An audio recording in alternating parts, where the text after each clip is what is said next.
Xin chào, what's up everybody? All right, we're out here on a Monday, beautiful Monday. We're back out here YouTubing full time.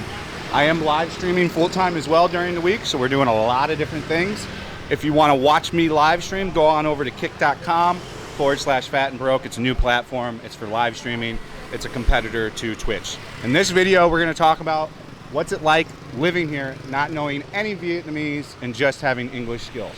Is it doable? Is it a pain in the ass? You know, pros, cons. First and foremost, I'm very upfront in my videos. I get to the point. It is very easy to live here without knowing any Vietnamese whatsoever. You'll have zero problems almost. Sure, there'll be the occasional snafu every once in a while, but for the most part, on a whole, you're not going to have too many problems at all. Pretty easy. Pretty, not a problem. It's more difficult, I think, in Japan and in Korea. Nobody knows it like English there, I swear.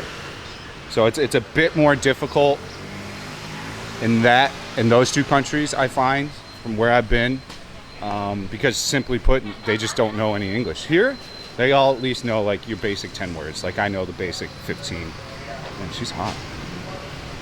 On city, you know what I'm saying? She gave me that smile too. She must like 240-pound fat guys that are 40. She's 20. Makes all the sense. Anyways, yeah, it's super easy here. I have never had any problems. Now, to the flip side of that, if you've got time and if you're good at learning the language, should you learn Vietnamese? Yeah, for sure. It'll make you a lot cooler here. You know, now that I know quite a bit of words, which ain't much, maybe I know 20 to 100 words, I don't know. I'd say more like 20 to 50 that I know pretty well. It does get me into trouble, actually. More often than not, they just start going into full Vietnamese because I know enough to like make them think that I then know Vietnamese. So it's almost better to just know what you know, you know? It's odd. So this is the alternate street. We've talked about it before. If you're over at Ben Thanh Market and you're kind of tired of negotiating and you want stuff at a good deal, just come across the street here. Everything's set here. Most things are 100K, what they should be. You don't have to negotiate. You're good to go. You can get it and go. So yeah, I've had no real problems with not knowing Vietnamese. You know, my first year I knew zero Vietnamese, and you know, you just point. A lot of like sign language, like point, and you're good to go. Like you're not going to have really that big of problems as far as I'm concerned. You know, the people here are super friendly. That's one of the things that I think a lot of people really tend to love about Vietnam when they come here, is it's just an incredibly friendly place. The Philippines is a lot like that too, but I think even more so here. Well, they're kind of tied with the Philippines, you know. But it's just got like a friendly vibe. Oh, she worked at that spa. She's got the hat on. Ciao, Em. Ciao, come on.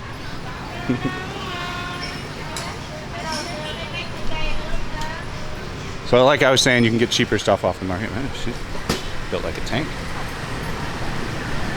Dressed.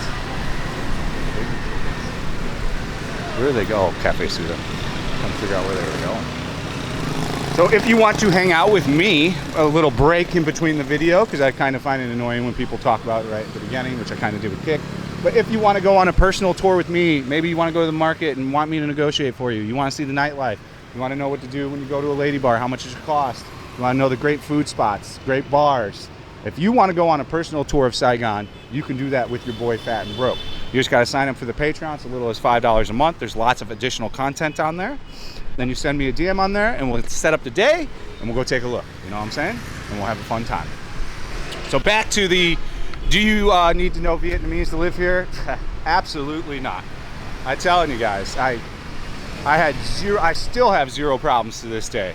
You know, it was really difficult in Thailand trying to show somebody on the phone where to go, like a taxi driver and shit, because if it's not in the squiggly, the Thai writing, they don't know. They don't, you know.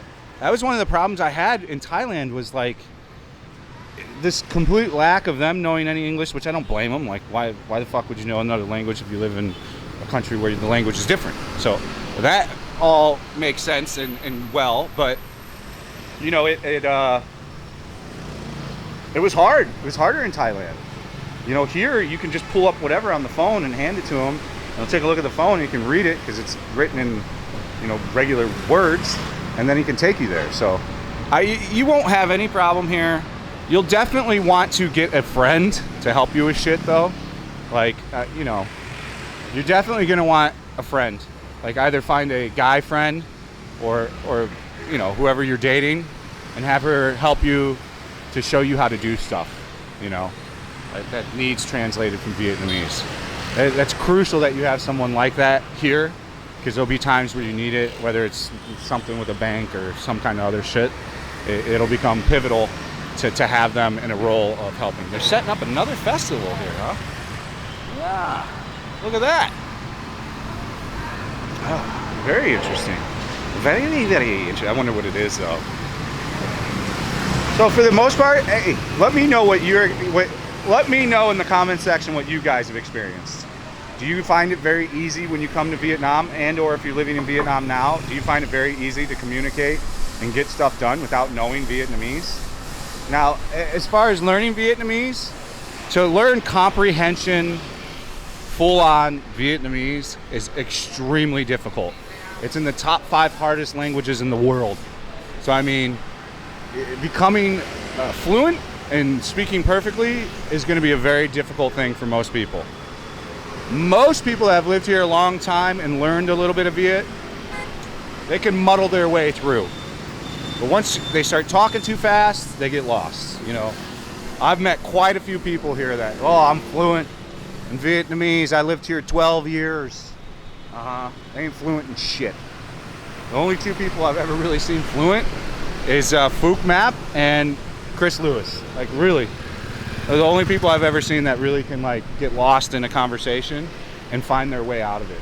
Every other person I've ever met here that's been like, I live here forever, I learn Vietnamese, my wife's Vietnamese. Cap. They would get lost in like 2 minutes into a conversation, a minute in. Because you can't be saying that shit and then come and hang out with me. You don't think I'm gonna press you and test it? I mean, come on. But you don't need to learn Vietnamese to live here. But I would recommend that you learn the 15 to 40 words that you need. Come on, thank you, no worries, no problem, I'm sorry, left, right, chai pie, like all these things. Basic things will definitely help you to get around a little bit easier. But like I said, I'm now starting to encounter a problem where I know enough that they think I'm fluent. So then now I've had to learn just very little. Like I'm learning how to say very little Vietnamese. So I can say it, follow it up with very little. And don't do the weird robot slow talk like you're talking to a preschooler kid. I notice a lot of people do that. You need to talk slower, but you don't need to talk in some like animalic tone, drone, weird, slow thing, you know? Just talk regular, be polite, and people are gonna help you here, man. This is an incredibly helpful country full of nice people that care about you and want you to do well in your day and not have a bad day. Really, the only thing that sucks here is the petty theft. Like, you can't leave your shit somewhere and expect it to be there when you go back. Not that you can really anywhere in America anymore either, but it's pretty bad here. Like, if you leave a phone accidentally somewhere and remember it 2 minutes later and go back, that shit's gone. Like, which that's some of the stuff that sucks here. Like, I've never been into like stealing people's shit, like especially somebody's phone, man. I would never steal anybody's phone. I don't care how desperate I am. I'm gonna try to get that phone back to them. You know, anytime I find like a debit card in an ATM or like a tourist debit card and shit, like I'll go and look it up. I'll try to find the person on Instagram. I'll try to find the person on social media and return it to them. I returned one guy's card, but I found like 5. And the other ones, if I can't find them, I just chop them up and throw them away so nobody goes and uses it. I mean, he's already fucked anyways. Like, so it is what it is. You'll do just fine here without knowing the language. Let's use this Porsche for the thumbnail. We can wrap this video. I need to eat some food. I'm extremely hungry. I need a banh mi.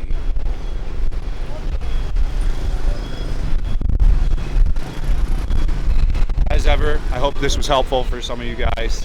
If it was, I'd appreciate it if you sign up for the PayPal or the Patreon. Go over to that Patreon for additional content.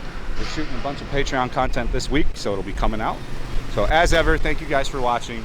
Stay frosty. We'll see you on the next one. Peace out.